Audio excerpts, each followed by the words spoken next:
Quick! Quick!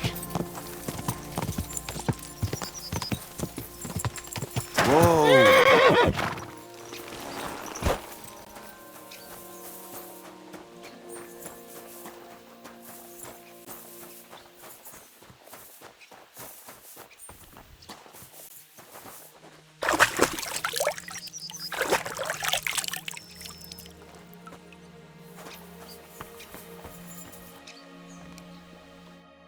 Greetings, sir.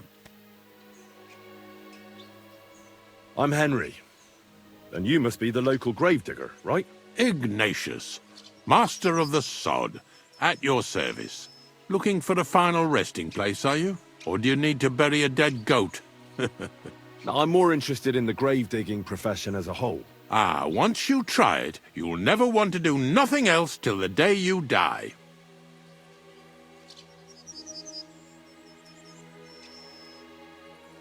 You got a big cemetery here. Pretty nice, too. Ain't it?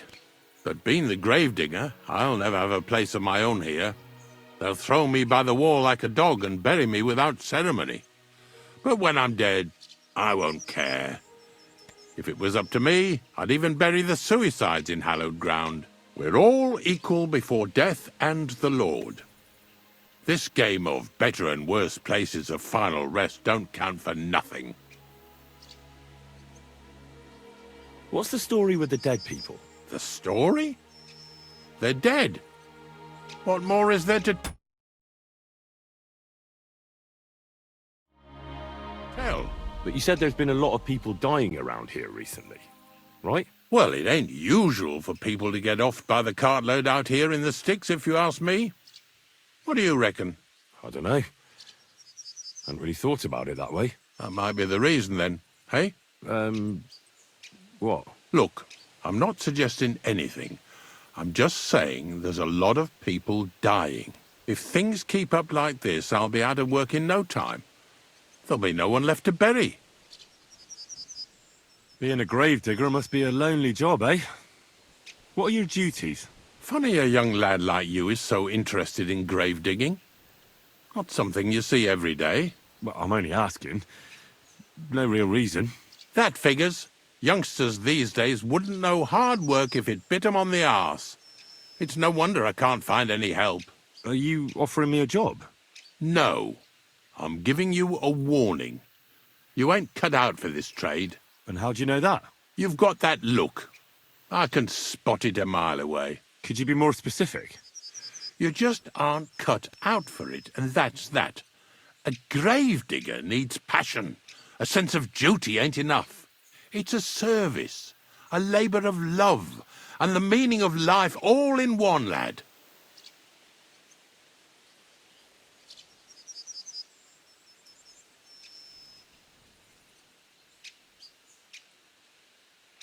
But seriously, Ignatius, tell me about yourself. Gravedigger, knacker, snorter's constant companion, and lover of colourful sunsets, all in one man. You've nearly got more titles than the Emperor himself. Well, I have been doing it for almost 40 years now. The bailiff pays me well, in coin and sometimes in goods. Sounds appealing. Not all that glitters is gold, lad. A gravedigger's got it hard, and so does a knacker. I pick up dead animals on the side of the road. That's the knacker's job. You could say, I have a knack for it. That's why people say I'm unclean. If I had children, they wouldn't be allowed to marry anyone besides an executioner or a gravedigger. It's so ingrained in folk. A fella takes care of things they wouldn't want to handle themselves, and this is how they repay him. Can't even go to the tavern no more. Have you been a gravedigger your whole life? Have you ever thought of changing your trade? I did think about it once, if I'm honest. I wanted to be a knacker in Yitchin, but some fool with friends in high places got the job, though he can't even tell a shovel from a spade. That really pissed me off, so I said, fuck it. Why would I want to dig graves for people who don't appreciate my craft? So you've always been here otherwise? And what of it? Do you think I get bored here? Not recently, I don't. But I think I told you that already.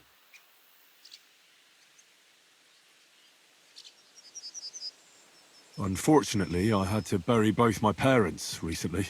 My condolences, lad. Thank you. I just don't know if it was done right. Did you witness their deaths? Unfortunately. They were killed in front of my eyes. Oh, I understand that's never easy. But if you closed their eyes and buried them in consecrated ground, you've nothing to worry about. I dug their grave next to our smithy. We didn't have a church in our village. Well, that can't be avoided sometimes. Don't let it bother you. As long as you picked the spot with good intentions, that's all that matters. I'm certain their souls went straight to heaven. You needn't worry. You did everything right, lad. I'm not from these parts, and I've seen a few conciliation crosses around here. What do they mean? The same as where you come from, I reckon. They mark spots where the sins of man came to be regretted later. That's an interesting way of putting it. Aye, like when a fella buries an axe in someone's head over something stupid and then comes to regret it. Or if the law sees to it that he regrets it. The sinner then has to erect a conciliation cross to mark the site of his evil deed. Where does he get the cross from? Where do you think?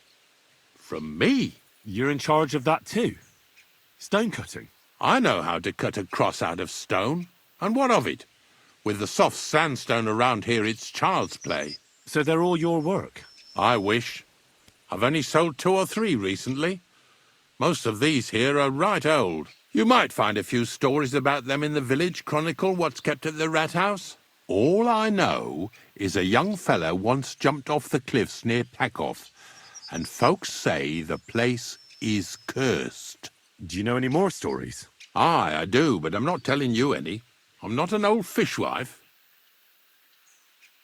I'm looking for a poacher in this area. Have you seen anything suspicious? Not a poacher, I'm afraid, but more wolves than you can shake a stick at. It's mighty odd how many of them are wandering around here. I wouldn't be surprised if it was down to some sloppy poaching. Any idea where I should take a look? Right behind the cottage, there's a little path lined with boulders leading towards Slatigo. Follow it into the woods and take a look there. The Slatigo forest ain't that thick, so you won't get lost. It's nothing but rocks, really. Thanks.